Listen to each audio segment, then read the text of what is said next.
Shembe is the way.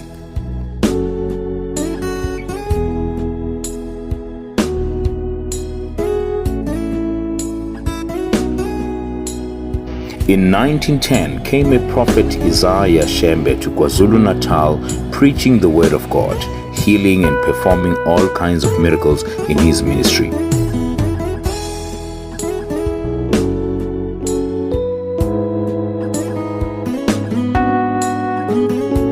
In 1913, Prophet Isaiah Shembe was led by the Holy Spirit to Mount Ntlakazi to receive his anointing and his gospel.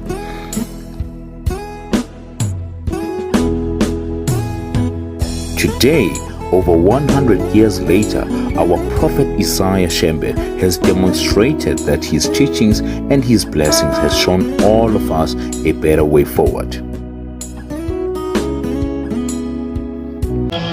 Afika-ke nemithetho ukuthi ke uma sekusesontweni ibandla lakhiwa ngokuthi lihambe imihlangano yalo. Khona umhlangano wawobaba 23. Ukhona umhlangano wentombi u25. Ukhona umhlangano ngenyanga, inyanga nenyanga. Ukhona umhlangano wabo mama u14.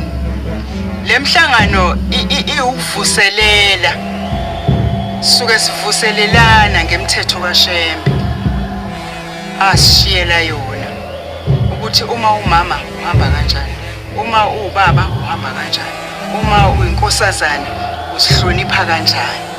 INazaretha nje inkonzo yenhlonipho.